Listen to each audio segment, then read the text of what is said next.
നമുക്ക് കുഞ്ഞുങ്ങൾക്ക് കൊടുക്കാൻ പറ്റിയ ഒരു ഫ്രൈഡ് റൈസ് ഉണ്ടാക്കിയാലോ. ഒലിവ് ഓയിലിനകത്ത് നമ്മൾ ചോപ്പ് ചെയ്തത് വെളുത്തുള്ളി ഇട്ട് കൊടുക്കുന്നുണ്ട് കേട്ടോ.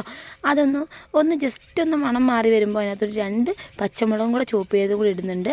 അതിൻ്റെ കൂടെ ഒരു പകുതി സവോള കേട്ടോ, പകുതി ഇല്ല, അതിനെക്കാട്ടിയും കുറച്ചേ ഉള്ളൂ കേട്ടോ. ഇതിപ്പോൾ ഒരാൾക്ക് അല്ലെങ്കിൽ കുറച്ചും കൂടെ കഴിക്കാനുണ്ടാവും, അതുകൊണ്ടാണ് കേട്ടോ കുറച്ച് ക്വാണ്ടിറ്റിയിൽ ഉണ്ടാക്കുന്നത്. പിന്നെ നിങ്ങൾക്ക് ഇഷ്ടമുള്ള പച്ചക്കറികൾ ഇടാം, ബീൻസോ ക്യാരറ്റോ ക്യാബേജോ ഒക്കെ ഇടാം. ഞാൻ ക്യാബേജ് മാത്രമേ ഇടുന്നുള്ളൂ കേട്ടോ, ക്യാരറ്റ് ഉണ്ടായിരുന്നില്ല.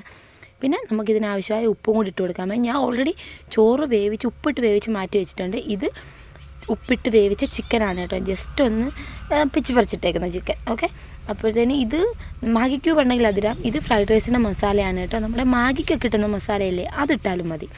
പിന്നെ കുറച്ച് കുരുമുളകും പച്ചമുളകും മാത്രമേ ഉള്ളൂ കേട്ടോ നമ്മൾ എരിക്കായിട്ടിടുന്നത്. പിന്നെ കുറച്ച് സോയാ സോസും. ഇത് ഇല്ലെങ്കിലും കുഴപ്പമൊന്നുമില്ല, ഞാൻ ഉള്ളതുകൊണ്ട് ഒഴിച്ചെന്നേ ഉള്ളൂ. ഇതൊരു പേരിന് ഒഴിച്ചാൽ മതി കേട്ടോ, കളർ അധികം വ്യത്യാസം വരുത്തണ്ട. പിന്നെ ഒരു അരമുറി നാരങ്ങയും കൂടെ നീരും കൂടെ ഒഴിക്കുക കേട്ടോ. അതിനുശേഷം നമ്മൾ വേവിച്ച് മാറ്റി വെച്ചിരുന്ന ചോറും കൂടി ഇതിനകത്തോടെ ഇടാം. എന്നിട്ട് നന്നായിട്ട് മിക്സ് ചെയ്യാം കേട്ടോ. നമുക്കിതിനകത്ത് മല്ലിയില ഇടണം, അത് ഏറ്റവും അവസാനം ഇട്ടാൽ മതി കേട്ടോ. നമുക്ക് കുഞ്ഞുങ്ങൾക്ക് കൊടുക്കുന്നതുകൊണ്ടാണ് കുറച്ച് എരിവൊക്കെ കുറച്ച് കൊടുത്തത്. അല്ലെങ്കിൽ നമുക്ക് ചില്ലി ഫ്ലേക്സ് ഒക്കെ ഈ സമയത്ത് ഇട്ട് കൊടുക്കാൻ നല്ലതായിരിക്കും കേട്ടോ. ഞാൻ കുറച്ച് അധികം മല്ലിയില ഇടുന്നുണ്ട്.